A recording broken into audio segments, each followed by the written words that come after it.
Load పోతుంది అని చెప్పేసి అంటారు కదా. రోజు ఒక లోడు పోతుంది రోజు లోడు పోతుంది రోజులో పోతుంది. మరి మరి ఈ వడ్లు పోక రైతులందరూ వాళ్ళ కళ్ళల్లో కూర్చుంటారు, ఇబ్బంది పడతా ఉన్నారు, కాంగ్రెస్ చేస్తున్నా అని చెప్పేసి అంటారు. ఏ కళ్ళలో ఏడ కూర్చుంటారు, దున్నుకుంటా కూర్చుంటారు.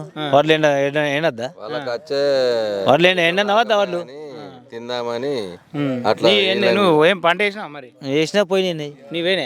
ఎన్ని రోజులు అవుతుంది పోయి? వారం రోజులు అవుతుంది. పోయినా కళ్ళాలని కూర్చున్నావు పైసల కోసం? ఏ పైసలు పోయినాక ఆగుతాయి, వెనక ముందు పడతాయి అవి. ఇంకేముంది. మరి ఏమంటారు రైతులు, ఏమనుకుంటారు? నిజంగా మీరు కాంగ్రెస్ ఏ అనవసరంగా వచ్చింది, కేసీఆర్ మంచిగా అనుకుంటారా? అనవసరంగా అంటే కొన్నిటికి అనవసరంగా, కొన్ని మంచిగా అవుతుంది, కొన్ని చెడ్డగా అవుతాయి. రాజకీయం అన్నప్పుడు ఉంటుంది, ఎక్స్పర్ట్ ఉండదా? ఉంటుంది. వీడి మీద వాళ్ళు మొత్తుకుంటారు, వాడి మీద వీడు మొత్తుకుంటారు. మరి అనుకున్నట్టు నిజంగా సోషల్ మీడియాలో వస్తా ఉంది కదా, ఏ రైతులు ఆగమవుతారు. సోషల్ మీడియాలో పెడతారు, వాళ్ళకి వ్యతిరేకంగా ఉన్న పెడతారు. పెట్టినవన్నీ పట్టుకుని నడుతుందా? ఆయన ఉన్నప్పుడు ఆయన చేసిండు, వీళ్ళు వచ్చినప్పుడు వీళ్ళు చేసేది వీళ్ళు చేస్తారు. మళ్ళీ ఇంకోటి వచ్చాడు, వాడు చేసేది వాడు చేస్తాడు. అంతే. మరి నిజంగా రైతులకైతే ఇబ్బంది ఉందంటావా ఇప్పుడు? ఇప్పుడైతే ఈడైతే ఇబ్బంది లేదు, మా ఊరికాడైతే. ఇక వేరే ఊరు పోనేమో కానీ మా బేగంపేట మందంలో అయితే ఇబ్బందులు ఏం లేదు. అంతటా మంచిగా నడుతుంది, ఇబ్బంది ఏం లేదు. వాళ్ళు పట్టించుకుంటలేరంట రైతులు, ఎండినట్టు పోతూనే ఉన్నాయి వాళ్ళు. ఇప్పుడు ఐకేపీ ఇన్ఛార్జ్ కావచ్చు, అధికారులు ఉంటారు కదా, వాళ్ళు పట్టించుకుంటలేరంట. ఏ వస్తువులు పట్టించుకుందే లారీ ఎట్లా వస్తుంది? వాళ్ళు పంపిస్తే కదా లారీ వచ్చేది, వాళ్ళు పంపించే లారీ రాదు కదా. వాళ్ళు పంపించారు, లారీ వస్తున్నాయి పోతున్నాయి. అట్లయితే పోతుంది. 2 లక్షల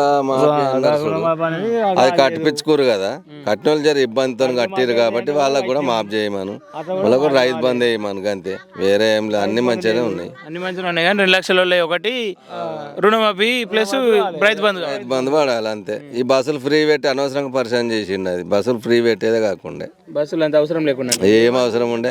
రైతులకు మేలు చేయి, కాలేజ్ పిల్లలకు పెడితే బాగుండు. ఇంకా అందరు ఇప్పుడు ఇలా కూరగాయలు కొనుకొచ్చేదానికి కూడా హైదరాబాద్కు పోతుర్రు ఆడవాళ్ళు, ఇప్పుడు అట్లా చేస్తారు. ఎందుకు అది వేస్ట్, అది లాసే కానీ లాభం లేదు దానికి. హాఫ్ టికెట్ పెట్టుకున్నా ఏం కాకపో. ఇప్పుడు ఈ హైడ్రా అని పెట్టిండు కదా ఒకటి, అది దాని మీద అభిప్రాయం ఏంది మరి? ఏమనుకుంటారు ఊర్లలో? అది అది అక్కడ మన ఊర్లలో ఆగమైతురు హైడ్రాని చూసి అంటారు కానీ అది వేస్ట్. ఎవ్వరు ఆగమైతే లేరు, పంటలు పండుతూనే ఉన్నాయి, వస్తూనే ఉన్నాయి, పోతూనే ఉన్నాయి. కరెంట్ వస్తలేదంట. కరెంట్ ఎందుకు రాదు? ఎవరు అన్నారు కరెంట్ కంపల్సరీ ఉంటుంది. అప్పుడు ఎట్లుందో ఇప్పుడు అట్లే ఉంటుంది కరెంటు, కరెక్ట్ ఉంటుంది. సాయంత్రం 6 గంటలకు పోతుంది, 5:30 6 గంటలకు, 11ంటికి వస్తుంది, మళ్ళీ తెల్లారి మళ్ళా 6 గంటల దాకా ఉంటేనే ఉంది కరెంట్. ఎన్నడు 24 గంటలు వచ్చిందంట. ఎవడాడు అన్నాడు అని గుద్దలు అందోటి మా ముంగట అంటే, ఆడ అన్నాడు ఎవడ మా ముంగట అంటే గుద్దలు అందోటి. అప్పుడు ఎట్లుందో ఇప్పుడు అట్లే ఉంది కరెంటు, పోతలేదు. ఒకవేళ మధ్యలో ఎల్సీ తీసుకొని ఏదైనా ప్రాబ్లం అయితే అంతమందం కూడా ఇస్తారు. ఎందుకు అనవసరంగా వాళ్ళ మీద అనుడు వేస్ట్. అది వీళ్ళని ఎందుకు అనుడు? కాంగ్రెస్ వాళ్ళ మీద, టీఆర్ఎస్ వాళ్ళకు ఏది అందుతలేదు కాబట్టి అంటారు, తినేది అందుతలేదు కాబట్టి అంటారు. అంతేనే మరి, అంతే మరి. అందుకనే ఆయన ఇప్పుడు ఆయన కూడా ఈ కొన్ని రోజులు ఒకరిది, కొన్ని రోజులు అత్తది కోడలది అన్నట్టు ఉంటుంది కదా సంసారం. ఇప్పుడు ఇది కూడా అంతే అనుకోవాలి, నడిపిస్తారు. అట్లేం లేదు, కరెంట్ కంపల్సరీ ఉంటుంది. కరెంట్ లేని పొలాలు ఎట్లా వాడతాయి, గిన్నెగానే వడ్లు ఎట్లా వండుతాయి?